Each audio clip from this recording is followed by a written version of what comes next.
नमस्कार। आज 15 अगस्त 1947 है। एक ऐतिहासिक दिन। भारत अब स्वतंत्र हो चुका है। ये ऑल इंडिया रेडियो दिल्ली है। कृपया अगली सूचना के लिए प्रतीक्षा करें। अगर 1947 में सिर्फ 3-4 बड़े फैसले गलत हो जाते तो आज का इंडिया शायद होता ही नहीं।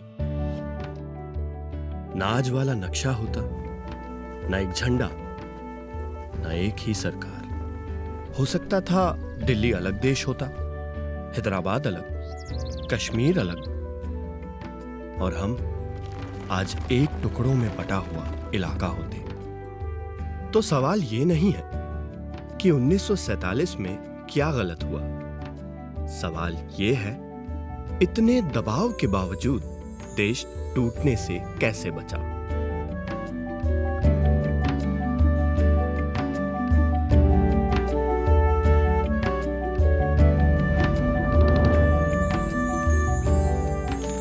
पंद्रह अगस्त 1947 देश आजाद हुआ। लोगों ने जश्न मनाया,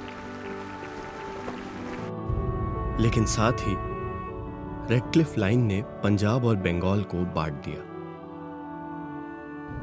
पार्टीशन के दौरान लगभग 1 से 2 करोड़ लोग अपने घर छोड़ने पर मजबूर हुए। यह 20वीं शताब्दी का सबसे बड़ा फोर्स्ड माइग्रेशन था। लाखों लोग मारे गए।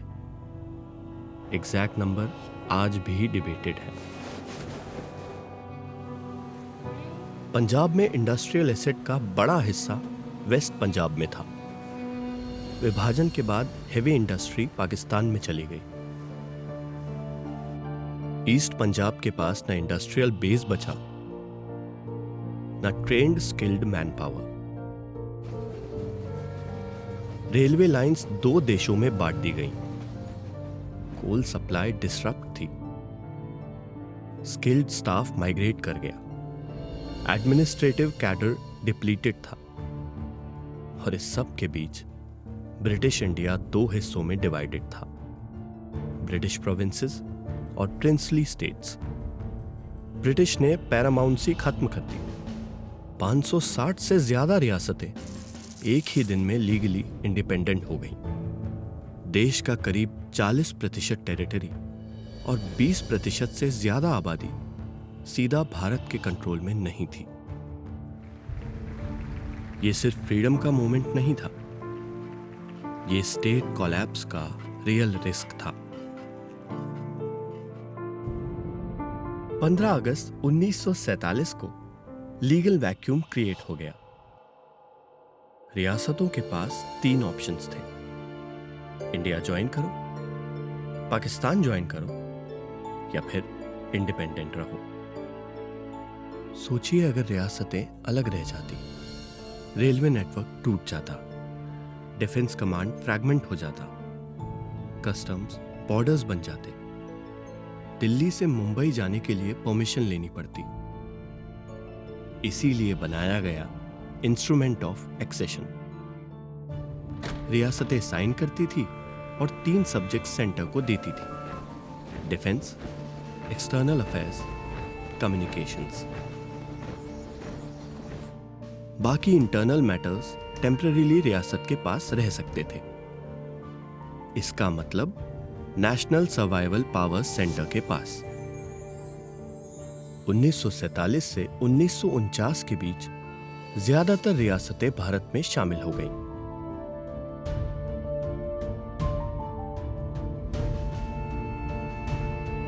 सोचिए अगर रियासतें अलग रह जाती तो आज का भारत शायद बना ही नहीं होता। ये राजनीति नहीं थी, ये सर्वाइवल था। जमीन तो जुड़ गई थी, अब सिस्टम बनाना था। सबसे आसान रास्ता क्या हो सकता था?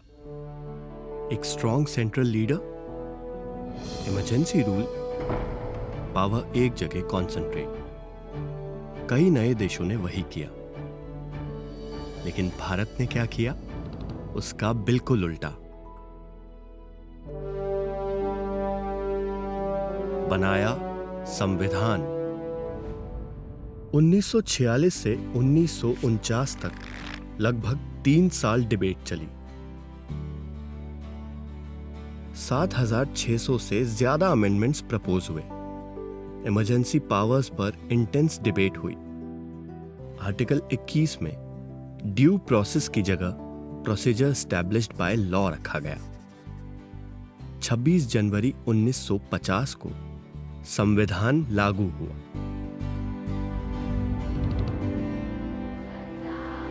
इस दिन भारत ने सिर्फ आजादी नहीं, अपनी कॉन्स्टिट्यूशनल आइडेंटिटी पाई।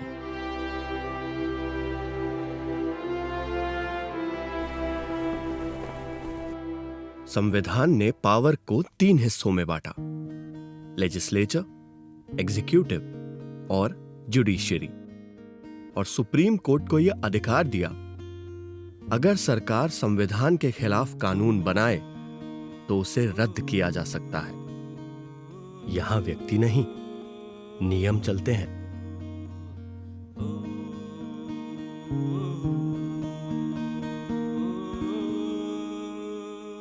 आजादी से पहले लगभग 12% लोग वोट कर सकते थे। वोट मिलता था प्रॉपर्टी, टैक्स या एजुकेशन के बेसिस पर। लेकिन संविधान ने मॉडल पलट दिया। Universal adult franchise. 21 साल से ऊपर हर भारतीय को वोट। 1950 में इलेक्शन कमीशन बना। उस समय लिटरेसी रेट 18% था। No computer, no digital records. फिर भी लगभग 17 करोड़ लोगों के नाम हाथ से वोटर लिस्ट में लिखे गए। एक एक गांव में जाकर सर्वे हुआ।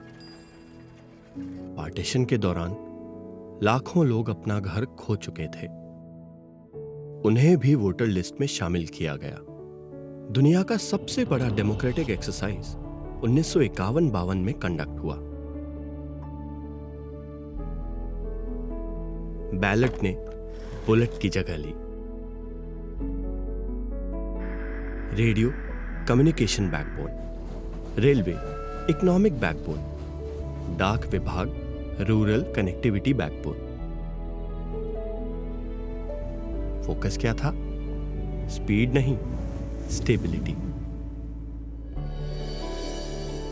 1947 से 1952 में 4 स्ट्रक्चरल पिलर्स खड़े हुए: territorial consolidation, constitutional limitation of power, universal adult franchise, administrative continuity.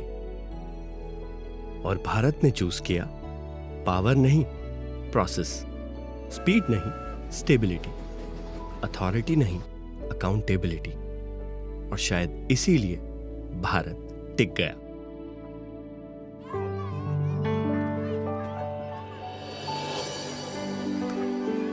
आज हम इसी कमरे में बैठकर पुराने फैसलों को जज करते हैं, पर 1947 में हालात अलग थे। न पैसा, न अनुभव, न डेटा। किसान पहले बीज बोता है, फिर फसल का इंतजार करता है। कभी फसल अच्छी होती है तो कभी खराब, पर वो बीज बोना बंद नहीं करता। 1947 से 1952 इंडिया के लिए बीज बोने का समय था। आज जो सिस्टम दिखता है वो उसी बीज का पेड़ है। अगले एपिसोड में हम देखेंगे आजादी के बाद इंडिया ने अपनी पहली अर्थव्यवस्था कैसे बनाई, प्लानिंग क्या थी, फैक्ट्री क्यों बनी, और देश बनाना असल में होता क्या है।